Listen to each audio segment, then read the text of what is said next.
All right, you guys, we're going to go ahead and get started.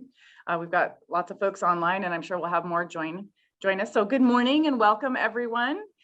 First, I want to thank Jake Davison, American Family Insurance, for sponsoring our Coffee and Commerce throughout 2021. So thank you to Jake Davison for that, without whom this would not be possible. So thank you.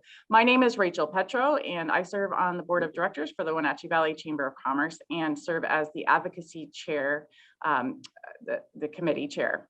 So the duty falls to me this morning, and it's a great pleasure. And we've got some great backdrops, so that's wonderful. It's cold, crisp, and beautiful here in the valley today.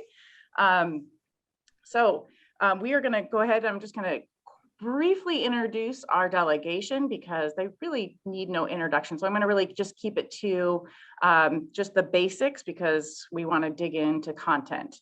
Just as far as format, what we'll do today is we have a series of questions, and they've all been provided to our delegation in advance, but also participants. We already have a question in the Q&A, so feel free to chat in your question.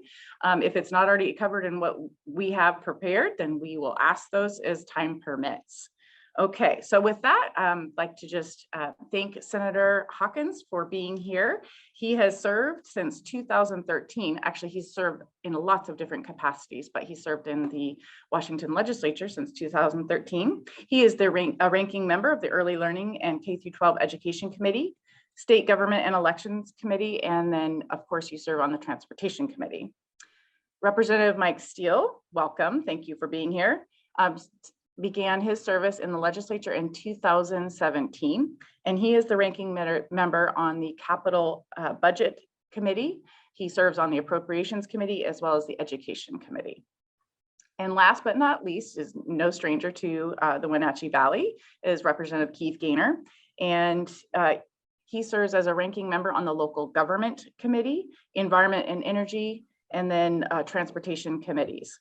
So the reason I'm giving you that committee information is because, of course, we're going to ask some questions that are relevant to your service on those committees. Okay, we've already covered format. So with that, we'll just go ahead and dive right in. So the first question is you all have, but it's in your view, what's going to be the priority issues for this next session, for the 2022 session? And what are your priorities and areas of focus for this session? So now remember, the tighter we can keep this, the more questions we can get in. So let's start with Representative Gaynor. Well, thank you. It's good to be here. So for the priorities for this session, I'm really hoping that one of the big priorities of the majority would be police reform. And that probably is one of the more critical ones that has affected us. As it relates to me specifically, there will be a number of things on local government that we'll be pushing for, and that will be for more flexibility within some of the rural areas. As it relates to environment, I think we're probably going to be, we do have what we call an Orca Plan, which is really the Republicans, I guess, response to what we're seeing with some of the legislation. But practically speaking, I think what we're going to be doing is playing a lot of defense on some of the issues, the bigger issues of not eradicating natural gas and the total electrification, just being able to work more gradually into some of the transitions. But I think some of the priorities that we have will be more of a defensive nature. Unfortunately, we do have positive things that we're proposing, but the reality is that our position, being in the minority, will really have to work hard to get enough airtime really to help people understand what we're trying to accomplish. Thank you, Representative. Let's go to Senator Hawkins, and then we'll go to Representative Steele. Well, I would agree that police reform should be a priority. I think it will be, although I think a lot of the members, a lot of the constituents in our area had reached out to me wanting a collection of police reform bills to be repealed. But I just don't think that's the case. We did express a lot of concerns, all three of us, when those bills were approved. And now I think even those who supported those measures are starting to hear about how unworkable they are from law enforcement and within communities and other elected officials. So the interesting part about the police reform priorities is that the same legislature is returning for this session, because the legislature is essentially elected every 2 years.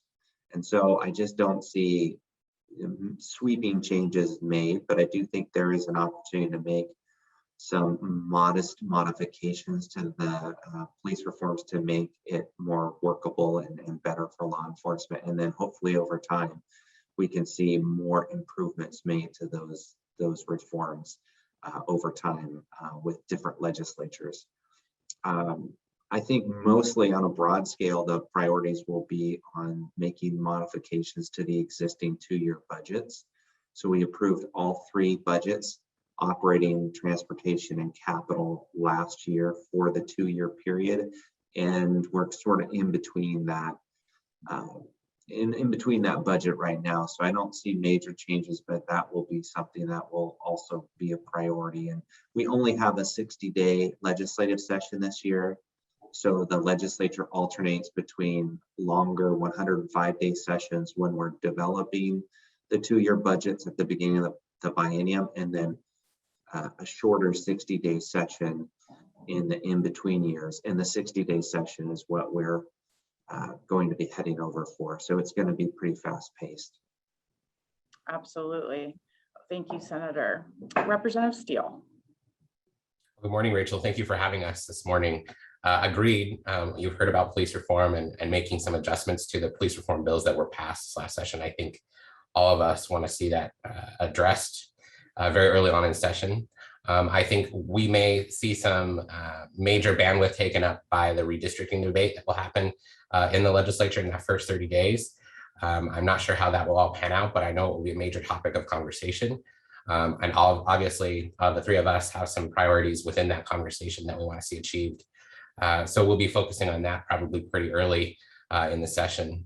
For me, my priorities will continue to be addressing housing. I have a bill that will change the way we look at AMI, because one of the problems in districts like ours and rural districts and districts that have higher costs of living, we can't quite get that 80% AMI. It just doesn't do it for a lot of the folks who are making decent wages. You still can't access a lot of the programs the state lays out. So we're going to make adjustments to that, hopefully, and we'll see some benefit in working with the housing trusts around the region to address that particular issue.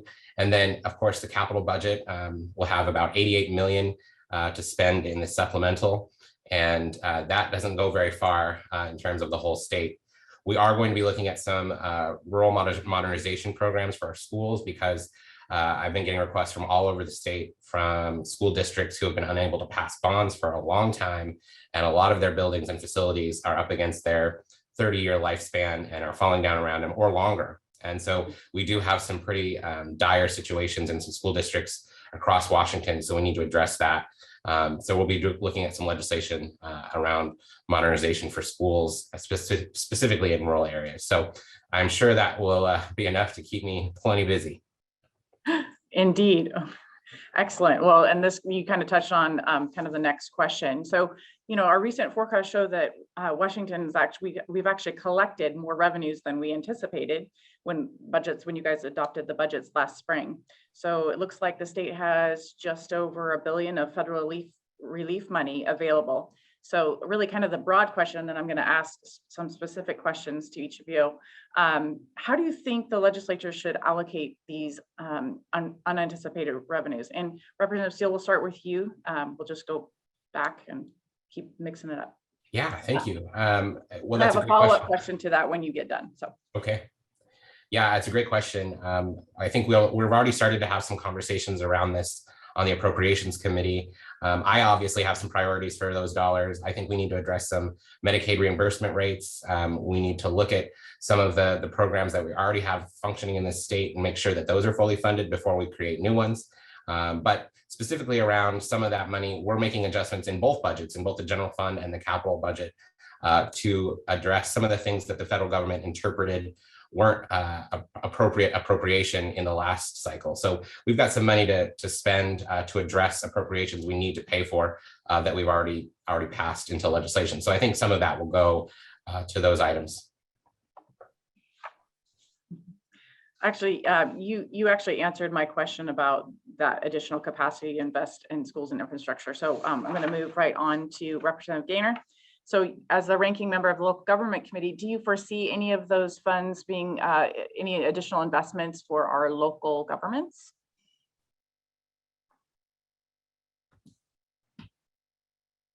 You are still muted, Representative Gaynor. That's the Zoom trick of the past 2 years. We all do it. And then I had a frozen mouse, so I couldn't even get it. Well, let's see, as far as the local government, we haven't really had conversations about specifically funding things, but there would be opportunities for local governments. But quite honestly, what I've heard from local governments is there really has been a lot of money already allocated. So I'm not sure that as far as the conversation at the local government committee level, I'm not sure what kind of direction that will take. There are certainly opportunities for us to be investing in our communities, but I think it remains to be seen how those specific dollars will go. But there certainly are. I agree with Representative Steele. The biggest thing to me is a priority, should be a priority of the state, is to fund those programs that have already been put in place that are not adequately funded now. And that, COVID or not, that really impacts our healthcare system. There's so many elements where people are providing services and not being reimbursed, for what the service they are providing. So the Medicaid reimbursement would be a high priority because that will strengthen us throughout the state. Thank you, Representative Gaynor. So I'm going to let Senator Hawkins back clean up here on this with the finance situation at the state and all those relief funds. What say you? Well, I'm thankful, at least for the revenue. The state revenue is not related to the relief funds, but I'm just thankful that our economy is still going strong, even despite the pandemic, and we've been seeing additional revenues. I think the real challenge will be looking forward long term is the overall sustainability of the state's operating budget. It has grown significantly over the last 10 years, almost doubled. And so, there have been some suggestions about, what we could do with the extra revenues. Some of my colleagues on the other side of the aisle are very concerned about the regressivity of our tax system. So one of the suggestions was, well, maybe we could use this opportunity to actually lower the sales tax all across the state. That there's no doubt that that's a regressive tax, and we could use some tax relief. But I think a manufacturing tax credit and some other ideas, even lowering property taxes, or probably more responsibly would be utilizing the extra revenues to shore up our rainy day fund or our budget stabilization account. Because if our state budget is so reliant upon sales tax and business and occupation taxes, if the economy does take a dip, we see the revenues dip down too. So it's kind of this roller coaster effect. So I would really like to build up the state's budget stabilization account so we can use those extra revenues, essentially just bank them. So we're not riding we're not riding the budget roller coaster if our economy takes a dip down. Because what I've seen with the budget is just a tremendous growth in new programs. This is on the operating side. And it's going to there's going to be some significant cutbacks if our revenues do ultimately decline. And history is any indication, the revenues go up and they come back down. They haven't come back down in quite a while. So when that does happen, it's going to be difficult, to adjust the budget. Or some of the budget writers, depending on the makeup of the legislature, will just want to raise taxes even more to make up for those revenue shortfalls. So we're creating a big challenge, I think, with the sustainability of the overall budget. And if we could do the responsible thing and bank some of those dollars for a rainy day, it'd probably be a good thing. Thank you, Senator. So now we're going to move into kind of the transportation realm. So both Senator Hawkins and Representative Gaynor, you both serve on transportation committees in your respective houses.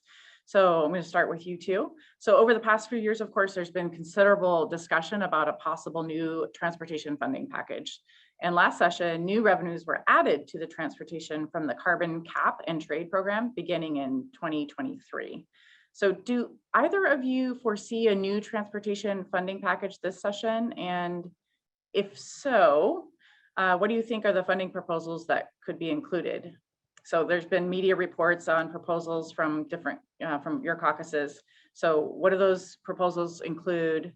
And then Senator Steele will let you weigh in too, of course, since you will be voting on anything that comes to the floor. But let's start with Senator Hawkins, and then we'll go to Representative Gaynor and then Representative Steele. So the state passes a new transportation investment package approximately every 6 to 10 years. The last significant transportation investment package was the 2015 Connecting Washington Plan. And so if you just kind of do the calendar work, we're kind of getting close to that. There have been some various proposals put forward. We have some big issues related to fish blocking culverts, although and that was kind of part of the hang up with the new transportation investment package, although some of the federal infrastructure bill covers some of those culverts projects that are needed. We did have a significant decline in gas tax revenues this past year or two due to the COVID pandemic. We just had fewer people driving, which may be good for the environment and good for traffic congestion. But in terms of like gas tax revenues, the transportation budget was pretty squeezed. This coming session, as I mentioned, it's the short session. So I don't really anticipate a major transportation investment package in this short session. Plus we have restrictions on the format of the session being hybrid or remote. It just doesn't really lend itself usually to these big projects. There's also some political considerations because all of the House members are up for re-election in 2022. So I think for all those reasons, we're probably not quite there on a major transportation investment package. But if I was to venture a guess, I would say in the 2023 session, essentially this time 1 year from now, it could be a major topic of discussion. And we'll all likely be in our new legislative districts at that time too, which will have legislators all across the state will have a better sense of what the priorities are that they'll want to advocate for their new districts at that time. Right, and we are going to get to that issue coming up. All right, Representative Gaynor. I don't think that there will be a transportation package this session for a lot of the reasons that Senator Hawkins mentioned, and the fact that there is a new chair in the Senate on the Transportation Committee.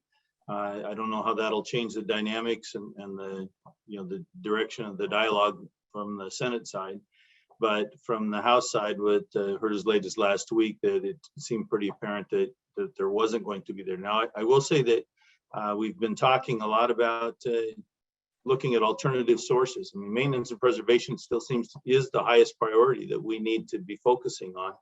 And often with these transportation packages, they're focusing on new projects, and we're reaching out again and doing new things when we're not preserving what we have existing, which is critical for the just for the transportation needs of the state, particularly like for us. We need to have freight routes, understood how significant it is to Eastern Washington and even within the Western Washington side. But when we look at alternative sources, I do think that is a great opportunity for us. I mean, the conversation's been had in years past. We're one of the few states that doesn't use general fund money for transportation funding. But this past session, they did have an amendment to the transportation budget that would have looked at alternative sources, and now there is a bill that will be dropped by our caucus that it will focus on some of those specific items that could be putting funding in the transportation budget so that we're not using a diminishing revenue source and having an increasing demand on it. So some of the easy, the low-hanging fruit would be the sales tax on sales of automobiles, that would go toward the transportation budget. And, when there's some other, funding sources that could be put toward the transportation, which would free up some other dollars. So I think there's an opportunity for some creativity within the budget, because there is an abundance, unanticipated revenues, and it's important for us to maintain what we already have in place before we start reaching out to new and the kind of the shiny things, which does relate back to the political side of it. And unfortunately, some of the decisions that have been made have been more politically driven than actual transportation driven. So I'm hopeful that we can really kind of nail down a sustainable funding source and maintain it. All right, before we go back to go to Representative Steele, and you can weigh in on this, Senator Hawkins, go ahead. Yeah, thanks. Well, what Representative Gaynor said is so true, and it caused me to think about something else I probably should have mentioned in the previous answer, but his suggestion from House Republicans, Senate Republicans have recommended it also, related to the sales tax for auto sales. Currently, we have those three budgets in our state: operating, transportation, capital. They're totally separate. The sales tax revenues for autos go to the operating budget, and as Representative Gaynor suggested, they could go into the transportation budget, creating more capacity for maintenance and preservation and new projects. But also there are some expenses in the transportation budget that I have always thought should be operating expenses. So for example, in addition to road projects, maintenance and preservation projects, the transportation budget also funds the Washington State Patrol, the WSDOT, the Department of Licensing, and all the staff, state employees, and everything associated with those agencies. And it just seems to me that those are operating expenditures, and all the state employee expenditures for those agencies should be transferred to the operating budget, along with all the other state employees that we fund and all the other agencies. So if that was the case, we could get the sales tax proceeds from auto sales going into the transportation budget. And then also we could get the expenditures from the transportation budget transferred to the operating budget. And the two of those things together, I think, would free up a lot of dollars, for example, for our maintenance and preservation needs all throughout our state. So those are just some of the ideas. And to your previous question about when we have new revenues, I think now's the time to do that. So if the operating budget is going to take on more expenditures transferred from the transportation budget, well, the time to do that would be when we're flush with revenues. So I think that's another possibility for this year. I don't know if that'll be entertained, but it's something I've been sort of advocating for at least a couple of years. That seems like a very wise conversation to have. Representative Steele, what have you got? Yes, I'll be quick. I appreciate the work my seatmates are doing on transportation. I would concur that I don't believe there's going to be a revenue package, but we did witness some very interesting political strategy happening from the governor's office.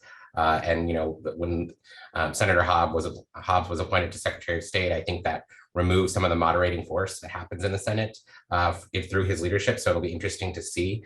Obviously, the governor has announced this week he's got some priorities around climate change and infrastructure around that. So that will drive some of the transportation conversation.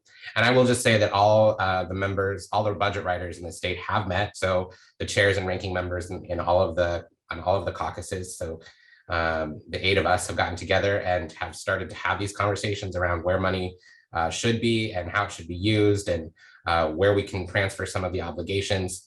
I will just say the capital budget team has pushed back pretty firmly. We're probably not going to absorb any transportation costs in the capital budget, just because we are sort of strapped for cash in that budget, and the work we do is pretty important in terms of infrastructure already. So that conversation is happening. So I appreciate both the senator and representative for making those points, and we will see how that conversation sort of evolves, because we're all pretty, as budget writers, we're all pretty protective of our sort of respective budgets, but we do have to see some change. And I think specifically from the Appropriations Committee, you will start to see some concessions around what we will pay for in transportation. So that'll be an interesting conversation ahead.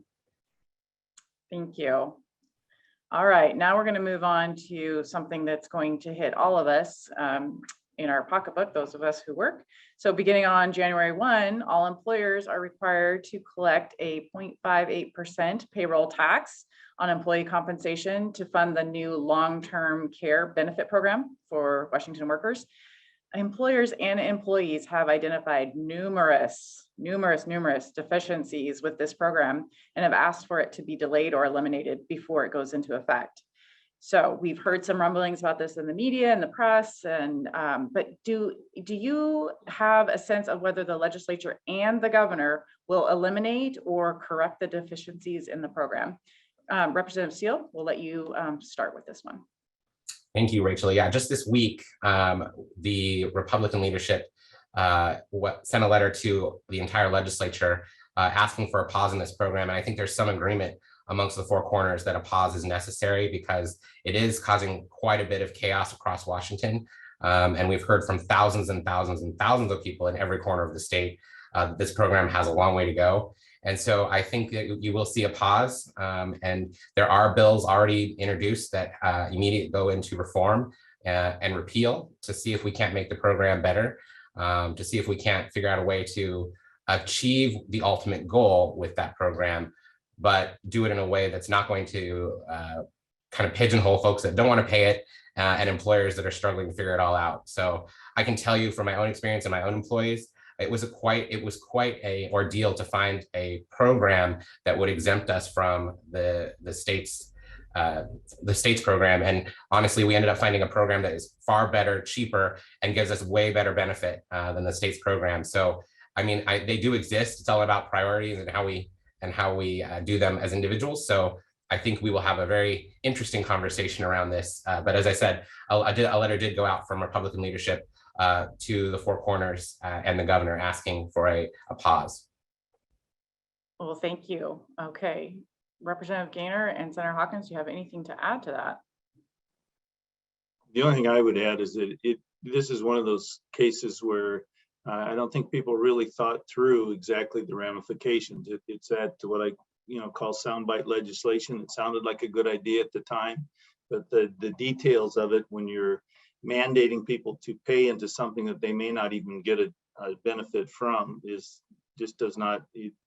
doesn't square with anyone, and it shouldn't, because we're, as government, we shouldn't be imposing these kinds of things on the residents. And I would just add that Senate Republicans had sent in similar letters. Some of the things that are coming to light now are the very things that the three of us were sort of mentioning during the time that the bill was being debated. So it was not new to us. What's interesting is now the Speaker of the House, Representative Steele and Gaynor's colleague, Lori Jenkins, who was the original sponsor of the legislation back in 2019, I think, she authored a letter asking the governor to kind of put a pause on it. But the angle, I think, on her letter was to be able to make it right. And I think some of us are suggesting whether it's really intended to be a benefit or just an additional tax.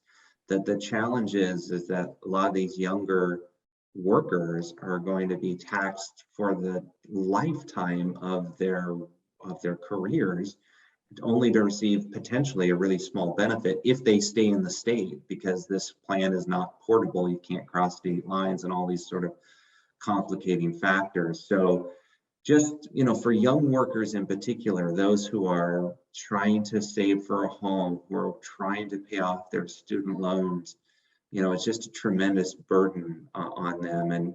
And I think I speak for my colleagues here, but we don't in any way diminish long-term care. I mean, that is a really important service. I mean, I think so many of us are connected to that issue. Unfortunately, like many of us are connected in one way or another to cancer or mental health. And so making sure people are, have the long-term care services that they need is very important. But this program that was put in place is not workable. It's very flawed. And either we need to completely repeal it or really fix it, not just nibble around the edges this session. So it'll be interesting to see, what happens over the next few months. Well, thank you all for that, and we are glad to what the Senate has done as well as the House. And we, as you know, the Chamber has been very clear on our stance on the long-term, this particular piece of legislation and this new tax and the benefits. So we will stay engaged and try to be helpful where we can there. Okay, so we've alluded to this a little bit, or you guys have alluded to this a little bit, but both the House and Senate have adopted different hybrid virtual session rules for this next session. So we'd really just be interested in your perspectives on how we as a chamber and our members can really best engage in this process under these new rules. So I would just ask that maybe you briefly describe what those situation is in both, Senator, will have you cover the Senate, obviously, and maybe Representative Steele and Gaynor, you can cover the other, and then how can we best interact in this situation? As you know, and for the members that are online and don't know, the Chamber has requested as speedy of a return to normal public interaction as possible, because we believe that's really part of our democratic republic and the public being able to weigh in. So with that, Senator, why don't you start and tell us what the Senate rules look like and how we can best interact? Yeah, well, the Senate rules will be an improvement over last session. Last session, we referred to it as a hybrid, but other than a handful of people on the Senate floor during very limited times, it was virtually 100% a remote session. This year, as what has been approved, is that committee meetings and constituent meetings will be by Zoom, but the Senate floor debates will be entirely in person. And there are certain protocols, and upload your vaccination cards, and you don't have to be vaccinated to take the Senate floor, but everybody will be tested. And so there are rigorous protocols in place for how we will conduct business on the Senate floor, but it will be a true hybrid. Although for us, for me anyway, it may mean a lot of back and forth, because if I could do something remote, I probably would, but then I have to be in Olympia the next day for a floor debate. So I've already got my housing all squared away over there, and I'm just gonna probably be there for the duration of the session. As far as how your members can keep in touch with us, I think we pride ourselves in having good communications with your members and constituents in our district, and don't let this discourage you. And so if we want to have a Zoom meeting, I'm happy to do that. If we want to meet over the phone, if we want to meet in person, maybe even on a weekend, if I'm here, happy to do that as well. So, and keep sending us emails, keep contacting our websites, subscribe to my email newsletters, so that we can make sure we're keeping you updated. But yeah, any appointments you want to make, we're taking those now. So feel free to reach out to us. Thank you, Senator. Okay. I can't have you arm wrestle. You're not in the room, guys. So Representative Steele, you push unmute fast enough. That's the new test. Can you unmute? All right, go ahead. Well, it's a little more nuanced in the House, just because our we have twice the number of people, so we don't have the ability to distance on the floor like the Senate does. So we are being told that first of all, that you cannot access any of your office at all if you are not vaccinated. So any member of the House has to be vaccinated to get into the legislative building. So we're doing it slightly different than the Senate. And we are told we're going to be put into cohorts, much like the school models are kind of operating under right now, so that if someone does get sick in that cohort, they can track, who got sick and when, and who got exposed potentially to COVID. So those cohorts will likely rotate on a weekly basis, depending on what floor debate will happen. So we will all be allowed to be over there, provided we are all vaccinated. But it's sort of, as what Senator Hawkins alluded to, is going to be a lot of back and forth for the House members, because we won't have necessarily, every other day. We'll have weeks at a time that we won't be on the floor. And so it'll be very interesting.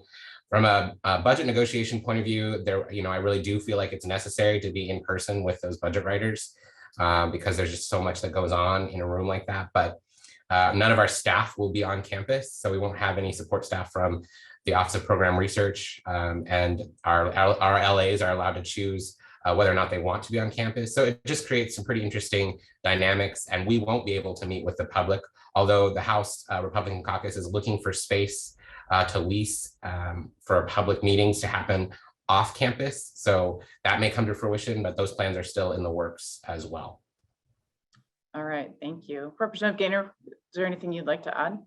I just think that probably one of the more challenging aspects of this with not having staff with us. I mean, during session, it really works well to have that. That's LA, they're in your office making, appointments for people that are coming through. And obviously, if the public's not going to be there, it'll be just this for us. We might be on the floor for a little bit, but then, back to your office and be on Zoom or whatever. I mean, it'll just be another interesting session on the heels of this past one. But from my perspective, since I will be in Olympia, if anyone is in Olympia and they want to meet, I mean, I'll accommodate them in some fashion, either off sites or on the Capitol steps or whatever. I mean, we can certainly make that work, but obviously the Zoom is always an option. But it would be best to get back to a more normal, what I consider, and I haven't been there that long, so I don't, I'm not sure what normal is. I'm pretty sure this isn't it. I can imagine the challenges having worked in the Capitol buildings before. What a challenge this is. Okay, we have a few questions from our audience today, so we're going to get to those. So just hang in there with us. One that I promised we would get to, and that is, how will the redistricting affect the Valley, and what is the timeline? So I would give you leeway to take that where you'd like to. I know that there's a lot of us very concerned about that. So let's start with Senator Hawkins, since it really is impactful for you. Go ahead. Yeah, so the redistricting process is a process that occurs every 10 years based on the federal census data, where the redistricting commission rebalances of the 49 different legislative districts and then also the 10 federal congressional districts. So they're all equal based on population. So when Representative Steele and Gaynor and I take votes for the 12th district, we're in theory representing the same number of people as legislators from the Seattle districts or otherwise. So that's kind of the process for why they do this. Unfortunately, it's a bad outcome for the 12th district. Currently, the 12th district boundaries include all of Chelan County, all of Douglas County, a portion of Okanagan, and a portion of Grant. So it's essentially a North Central Washington based district with very similar economic and natural resource considerations. But now the district will essentially be mostly East Wenatchee city limits, but not other 98802 zip code people in Douglas County, and then all the rest of Douglas County will be transferred to another legislative district.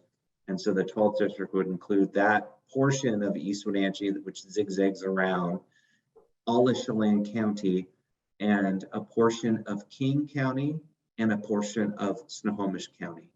And the two counties, those counties are basically split between a couple major cities and then unincorporated residents in Snohomish and King County. So for example, on Highway 2 past Leavenworth, the 12th district would extend into Snohomish County through Sultan, Gold Bar, and all of Monroe, as well as the unincorporated residents of Snohomish County. And then on the other side along I-90 to North Bend, which will include most of North Bend, and then going up north, I think on State Route 203, Carnation, and some of the unincorporated Duval residents. So it's going to be a big change. I think it's about 60% Chelan County and East Wenatchee, and about 40% of those areas. But for what I'm sure my colleagues will describe too, is just the priorities are very different, and our time will be split. And I think we've enjoyed for a long time a very effective district that has included Chelan and Douglas counties together. And so things like the Chelan-Douglas Transportation Council and the Land Trust and the Health District and all the other cooperative cross-county partnerships, they may be somewhat threatened by this, because I think what's happening on, at least on the Douglas County side of the new 12th district, those folks will be marginalized, and I'm afraid it will over time may result in fewer dollars coming back to our 2-county area, which concerns me. As far as timeline, the legislature will likely approve that in February. We might be able to make some modest changes with the 2/3 vote. That's my understanding. So maybe a couple thousand people here or there, but largely what you're seeing on the maps, I believe, will be the new 12th district. And then it goes into effect for the upcoming elections in 2023 and beyond. Thank you, Senator. Representative Gaynor. I think the Senator's pretty well covered the nuts and bolts of it. The biggest issue that I see is just the challenge of providing good representation for the district as a whole. And as we are right now with similar interests, and obviously Chelan and Douglas to have so many collaborative efforts, Okanagan is often part of that. So it all pretty much fit together as far as our priorities. But when you're trying to balance your responsibilities between Chelan County, Eastern Washington, and then Monroe and the Snoqualmie Valley, there are two separate worlds that we're living in a sense. And yet, as a representative, you're challenged to provide that good representation for everyone. But the reality is Chelan County is and with East Wenatchee is more than half of the district. So I mean, I think we will be well represented, but Douglas County and even parts of East Wenatchee being thrown in with the 7th, I mean, going all the way to the northeast corner of the state, it really will be a challenge then for those representatives to focus on things that are specific to Douglas County. So I really feel like it is not a well thought out division. I understand the challenges that they had, but it just seemed to me that it would have been much better for us to maintain more of the similarities, particularly with Chelan and Douglas counties. But we will be challenged, but we're all up for the task. Thank you, Representative Steele.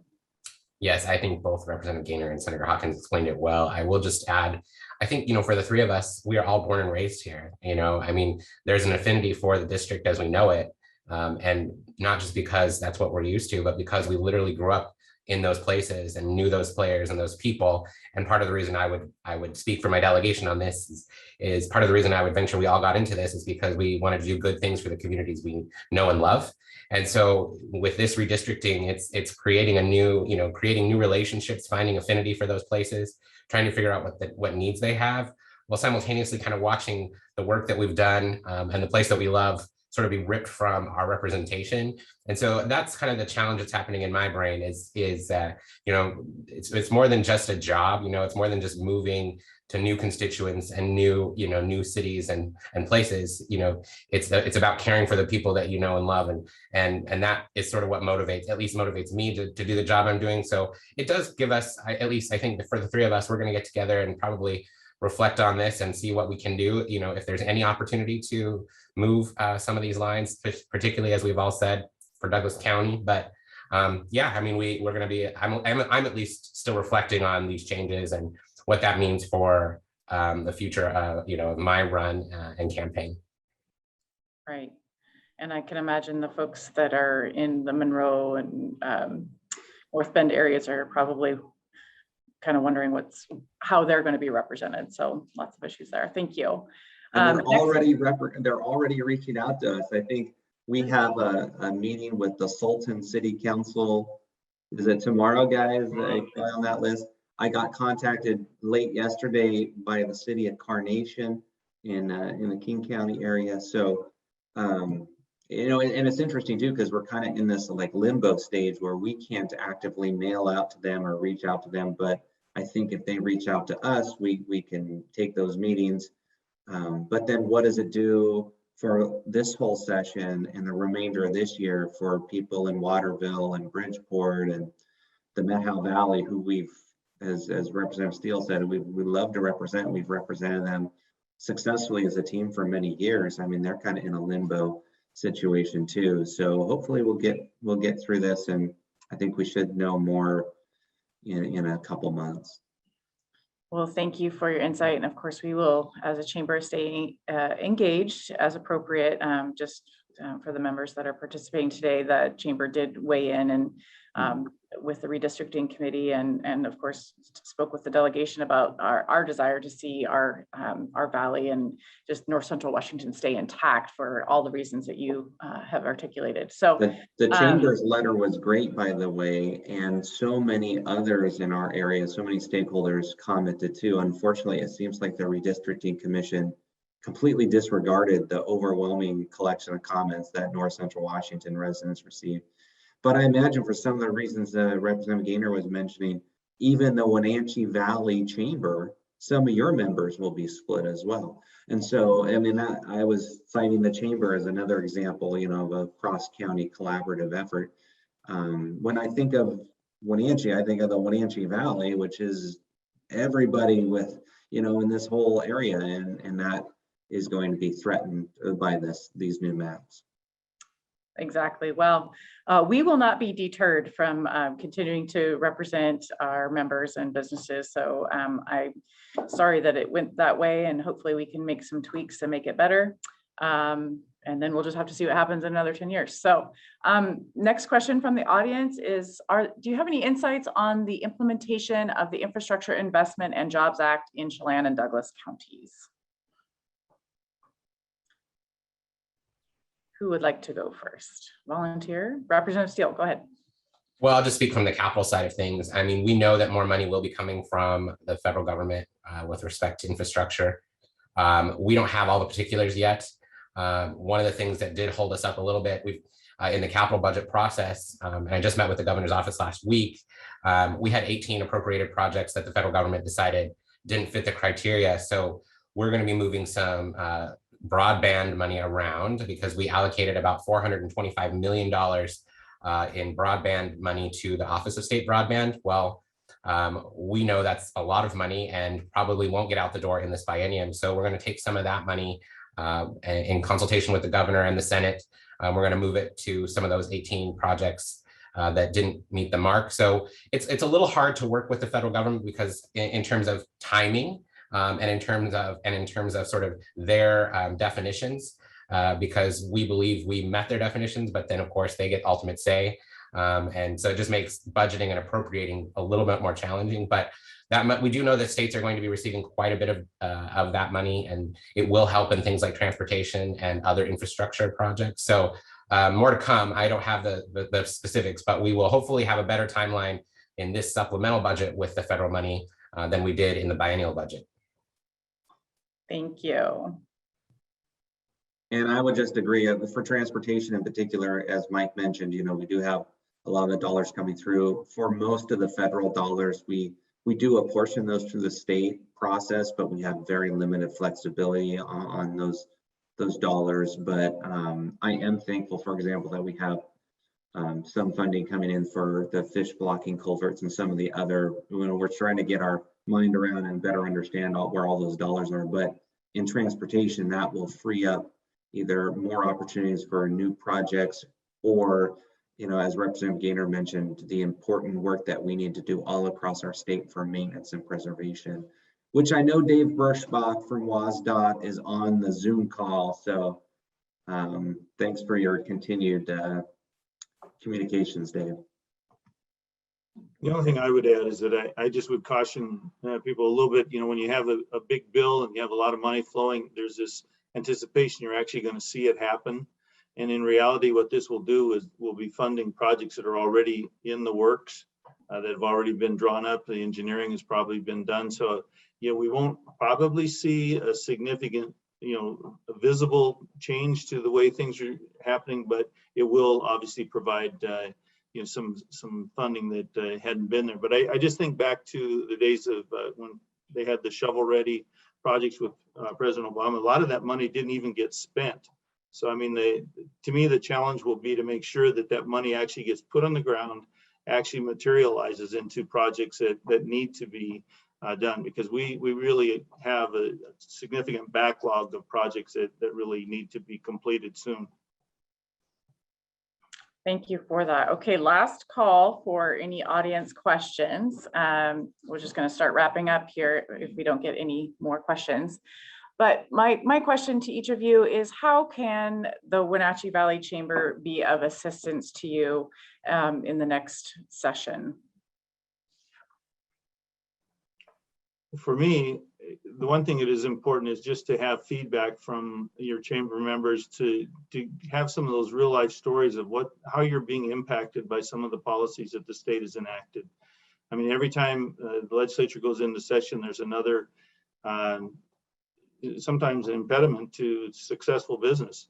And if we don't hear from our members, it's hard for us to project, the impact. It's really great to have that real life example of, this is what happened to us and this is how it's challenging us.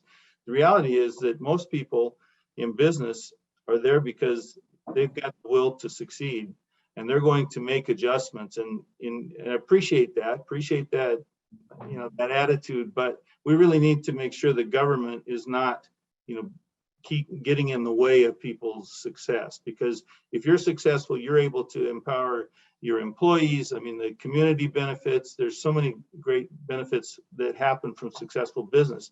But if we don't know how you're being impacted, it's hard for us to articulate that within the debate. Thank you. And I would just add to continue to speak up, to continue to let our area's voices be heard. I think you've done an excellent job at the Wenatchee Valley Chamber. And looking back, last legislative session when I serve on the State Government and Elections Committee, and we had major issues with COVID restrictions and some of these things. And we had a hearing that was attended by over 1,000 people virtually. So if you can imagine that, it totally packed the virtual committee room. But we had Wenatchee Valley Chamber members actively participating in that. At the time, Sasha Slayman testified on behalf of the Wenatchee Valley Chamber, and Blair McCaney for some of our local businesses at Works. And so they did an excellent job. So continue to, I know it takes time, but continue to participate and be involved, and let your voices be heard, and continue to keep in touch with us as well, so we can best represent your members. Thank you. And I would just say I have a little bit of a bias towards chambers of commerce. I think the work you guys do is incredible, and I just value the communication. And the one thing that I think that is so essential for us, and both Senator Hawkins and Representative Gaynor mentioned it, but the chamber truly brings credibility to any issue. So they can speak with true authority on these things, and they do it from a place that is grounded and focused and educated and reflects positively on the business community. And so I think when the chamber speaks, especially in Olympia, especially the Wenatchee Valley Chamber, there is some pause and people take note of what's being said. And I think there's tremendous value in that. So not only communicating with us, but being available and ready to testify on things, even if it's not an issue that's directly related to Wenatchee. I think having the voice of the Wenatchee Valley represented very clearly, the business voice of the Wenatchee Valley represented very clearly in the legislature is very, very valuable. So I would just say be on the ready for some of that stuff. And as we are advocating for our own legislation, you can expect that we'll be calling on you to help support us in the passage of our own bills. Great, thank you. And we look forward to getting briefings and information on your legislation and discussing those with you. Thank you all for your time. I know you guys have a packed schedule, and like we discussed, I think before we all came online, in a Zoom schedule, you can just layer them right up. There's just no time. Sometimes you just have to take a pause to leave the screen. Anyway, we thank you very much. Happy holidays to all of you. And we really appreciate your service to our valley. So thank you. And we want to thank Jake Davison, American Family Insurance, again, for sponsoring Coffee and Commerce and this legislative preview. So be well. Thank you so much. Thank you. Thank you. So nobody asked about